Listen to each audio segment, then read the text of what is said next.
Welcome back to the Artefactors Union. I am your host and foreman Douglas Scoundrels. Today we are assembling the Trade Secrets box for the Ten Thunders and Bayou factions. It is a title box, so we've got two masters with a title and a shared keyword model. Our first master is Youko Hamasaki, the title being Unseen. Our second master is Brewmaster, the title being Moonshiner. And then the shared model is Shojo, who is some sort of water spirit. I like her.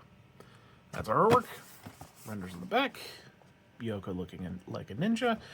And Shojo and Brewmaster just being really excessive with the water effects. But it looks like every single model in this box has the same number of bits, which is concerning. But anyways, that's our renders. Let's look at our sprue now. Okay. As you might be able to count, everyone here's got 8 bits. So that's nice and symmetrical. We've got Brewmaster here, Youko in the center, and then Shojo over here. So let's do this in box render order. So we will do Shojo first, Youko first, and then Shojo, and end with the Brewmaster. So let's look at Yoko's instructions first, and then plan our attack. So for Youko, I believe these are the letter I, but of course they look like 1, so it's going to be slightly confusing, but we'll grab the body I1.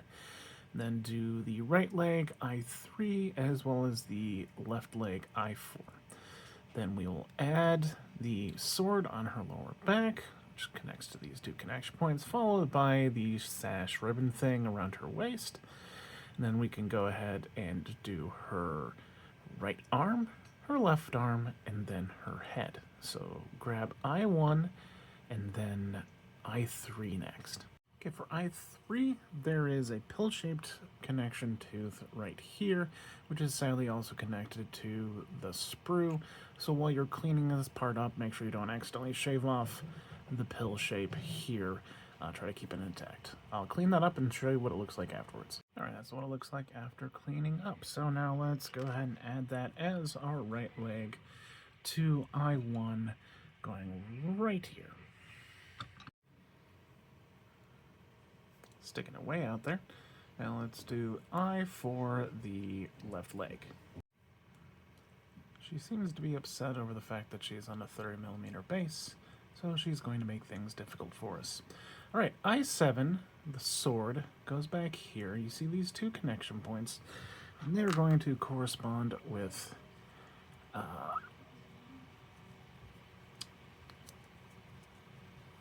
about, real hard to see. This is the diagonal connection point, and this is the slightly vertical one. So the handle of the sword will be on her right side. And this is actually part of the sash up here, which we'll connect to next, specifically like right there. So we're basically looking at it as though we're head on to the model. So let's add that now. Before and after. Now let's make sure that that is in the correct spot by adding I2 back here and making it connect with the end of the ribbon here. Okay. Yeah, that went in well. Just took a little bit of nudging, and her whole back looks good. Alright, so our last few bits, we'll go ahead and do her right arm, which is going to be I5, then her left arm, which will be I8, and then her head, which will be I6. There's I5. Now let's do I8. Okay, both arms are in. Now let's do her head. Okay. Yoko's finished. Paste time. Youko Hamasaki Unseen is done. Probably the easiest model for the box, but still has some difficult parts. Really, that sword I had some issues with, and really getting her arms aligned before realizing they're not completely perpendicular to each other, or parallel to the ground. Parallel to the ground. There, that's what I meant. But yeah, the sword and the sash were the hard parts, and then I kept knocking one of her legs out of place, so just be real careful with it, and you should be okay. let's move on. Okay, Shojo is next, and we're going to change up the normal way I do things. We'll actually start from the top and work our way down. So we're going to grab her body, and then add the bow on the back, which is H3. Then we will add her head and hair, H1, followed by her right arm, which is H7. Then we'll finish with her leg, H8. Then I believe we can connect her to H4, and then figure out exactly how to add H2 and H5, which will connect to each other, I believe. All right, so let's look at our instructions real quick and then start with H6 and H3.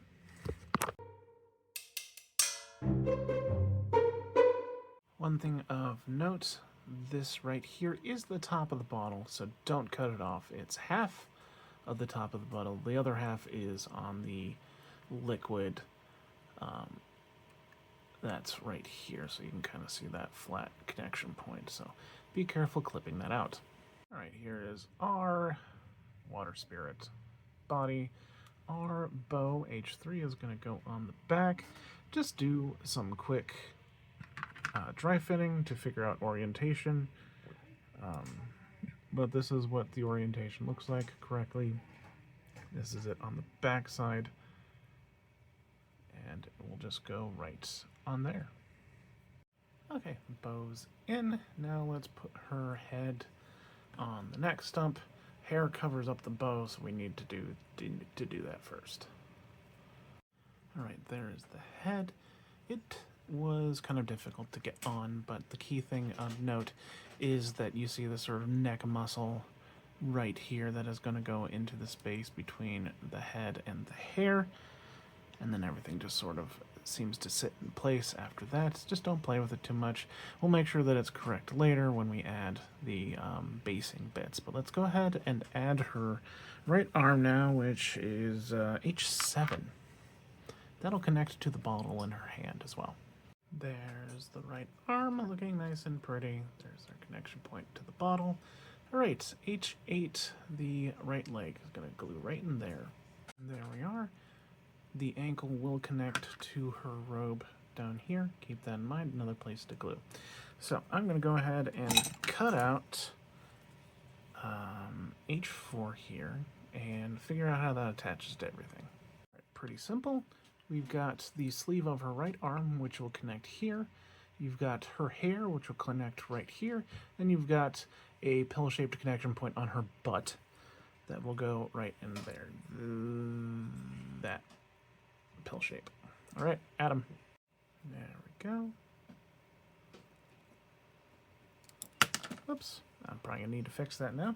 But let's go ahead and combine H2 and H5 are our remaining pieces. And a 1 and a 2. So our connection points for the parts that connect to Shojo.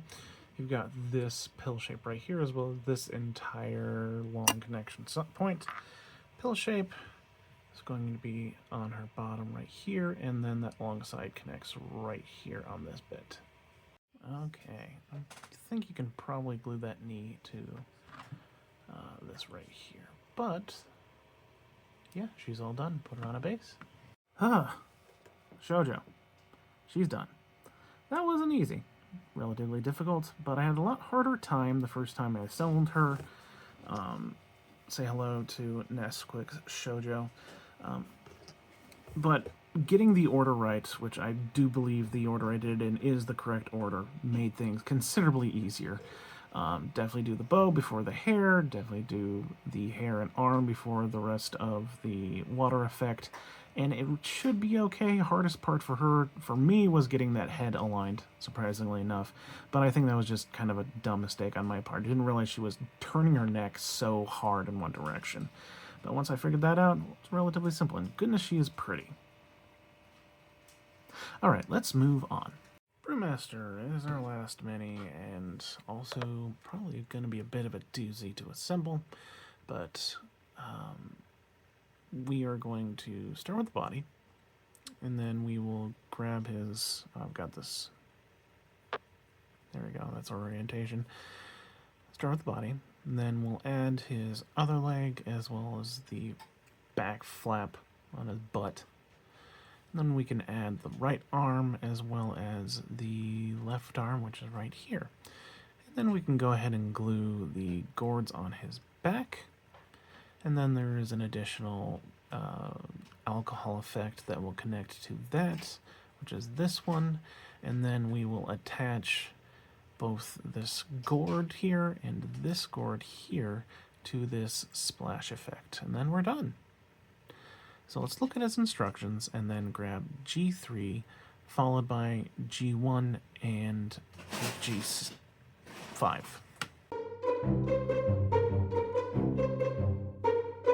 here's G3. Well, let's add G1 right there. That's what it looks like. Let's turn around and add G5 on the butt. There's the butt flap. Okay, now let's do G7, the right arm, followed by G2, the left arm. So G7, oops, should probably be using my tweezers. It goes right there. There is our right arm. Now let's do the left arm and connect the bamboo right here. Okay, there they are attached, and this is definitely going to be one of those situations. Well, you probably have to hold these two bits together right here to keep the bamboo looking like it's one whole piece, which took me a few minutes. Actually might be a good place to use super glue, if I'm being perfectly honest. Or you might luck into them being perfectly aligned, but that's kind of hard to do. Okay, now let's add the gourds onto his back, which is going to be G6 here, and this one is pretty much going to be pointing up, more or less, straight up. And a 1. All right, that is how it looks. Next up is G4, this piece. I set them down. So this right here is going to connect to the gourds on Brewmaster's back.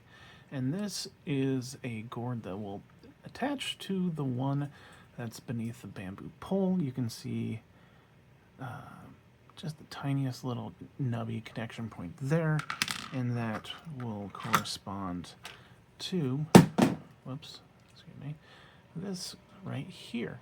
Oh, and the connection point for the alcohol is going to be right here. You see the little pill hole there. All right, let's add them together. Okay. There it is connected. Now our last bit, G8, you can see our connection point right there, and that is basically the big gourd and the bamboo pole. So glue that in right there. All right, and there it is. And also the smaller gourd does fit in this little gap here. There is a connection point for it. So, a little top heavy, but Brewmaster is done. Let's put him on a base. Brewmaster Moonshiner is done. A pretty difficult build, especially if you don't have a good order in mind. A lot of bits that are relying on other bits to be in correct spots for it to all work out. But these instructions should make it considerably easier for you. Hardest parts, getting the two pieces of the bamboo together, as well as aligning the alcohol with the top gourd and the bottom gourd. That second to last bit I did there. So pretty hard model, but very, very pretty once you get it done. So let's look at the whole box now. The Trade Secrets box is done, containing Youko Hamasaki Unseen, Shojo, and Brewmaster Moonshiner. A pretty hard box. Everyone had something that was at least somewhat difficult to add, and a decent amount of thin pieces that are relatively fragile. This is difficult, I'm not going to lie. But the instructions should make things considerably easier for you, so you'll probably have a lot better luck with it. Hardest parts was the head on Shojo and getting the bamboo aligned on Brewmaster, but that was for me specifically. It might be slightly easier for you, but assembly order is really important here, I think, for all these things. So Best of luck. I have been your foreman, Douglas Scoundrels, helping you build a better Malifaux. Drink responsibly.